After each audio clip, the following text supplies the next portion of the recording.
Franz Joseph Haydn was a superstar of classical music. He composed a huge amount of music, from simple pieces for a few instruments right up to large works for orchestra and choir. Haydn wrote more pieces than composers such as Bach, Mozart, or Beethoven. In fact, if we were to try to play all his music back to back without stopping, it would last for almost 350 hours. Do you know some of his pieces? His best-known symphonies? Let's explore them together in our video. Haydn was born in 1732 into a simple, poor family in a quiet village in Austria. He was their second son. His mother was a cook, and his father fixed the wheels of horse carriages. It was clear that he had some early musical abilities, and when he was around 6 years old, he moved to live with his older cousin, who was a music teacher and choir master, close to the city of Hamburg.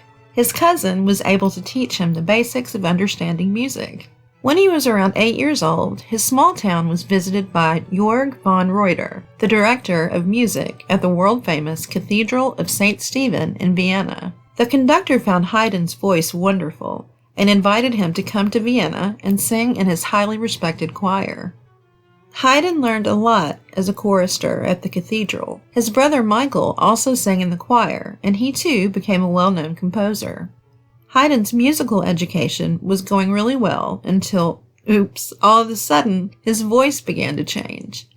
By the age of 16, his angelic tones were becoming ugly growls. The Habsburg Empress Maria Theresa, the sovereign ruler of Austria and surrounding countries, commented on this saying, "That boy doesn't sing, he crows."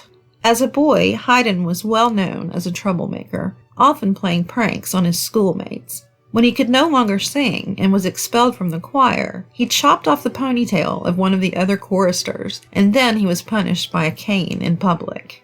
If you want to know more about naughty composers such as Small Haydn, remember to subscribe and hit that notification bell for more videos. He left the school without money and had only a few possessions. Fortune brought him to the attention of Nicola Porpora, who accepted him as an accompanist for voice lessons. Lately, he became the music director for Count Ferdinand Maximilian von Morsen. Just 3 years later, he got an even better job, working as a court musician for the famous Esterhazy family, one of the wealthiest and most influential families in Austria, and then becoming their full-time Kapellmeister. He stayed with the family for the next 30 years.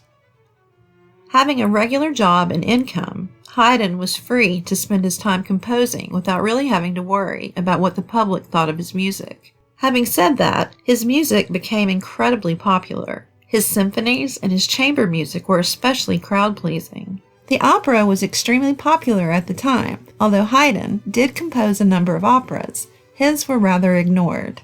Haydn was a religious man and regularly turned to God for energy to help him compose. His religious works remain very popular today, especially the masses for choir, soloists, and orchestra. Then there is his large-scale work, Creation, perhaps his masterpiece, and of course, based on the creation story from the Bible. For much of his career, he was probably the best-known composer in Europe. In Vienna, he became a musical mentor for the young Mozart. Some people seem to think that Haydn taught Mozart, but he actually was really more of a friend who offered career advice. Mozart admired Haydn very much and wrote a series of string quartets dedicated to him. He even referred to him as Papa Haydn. Haydn also briefly taught Beethoven, but this didn't go quite well and only lasted briefly. Haydn's family life was not as successful as his musical career. His first real relationship was with a pupil of his, Teresa Keller, but then she left him and joined the convent. Later on, he married her sister, Maria Anna. Unfortunately, the two of them showed little interest in each other. They lived most of their lives apart and had no children. It's said that they didn't even open each other's letters. Haydn's music has so many different qualities, and there really is something for everyone here.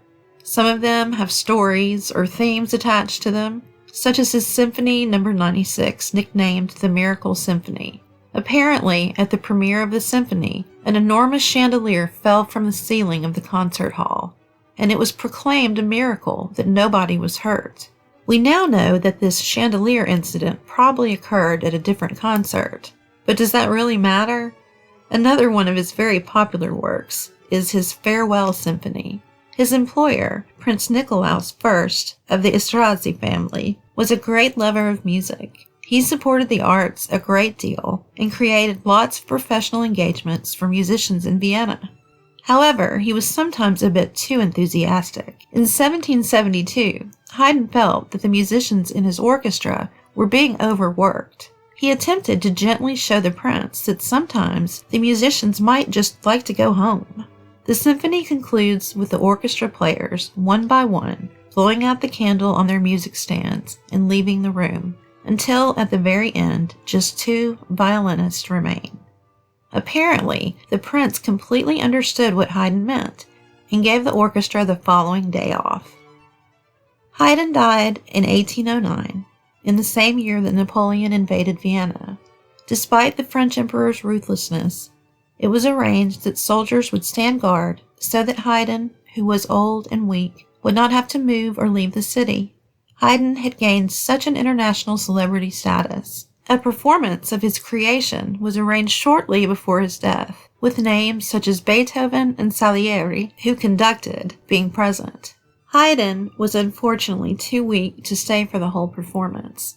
The war in Vienna meant that no grand funeral could be arranged for him. He was buried quietly in the outskirts of the city, but curiously, he was buried without his head. It appears that some scientists believed that they could study the head in the hope of learning what exactly had made Haydn such a brilliant musical genius.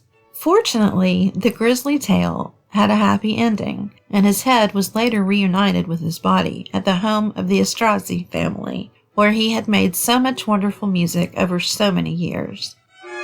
If you have enjoyed the video, share, comment, like it, and remember to subscribe to our channel. Thanks for watching.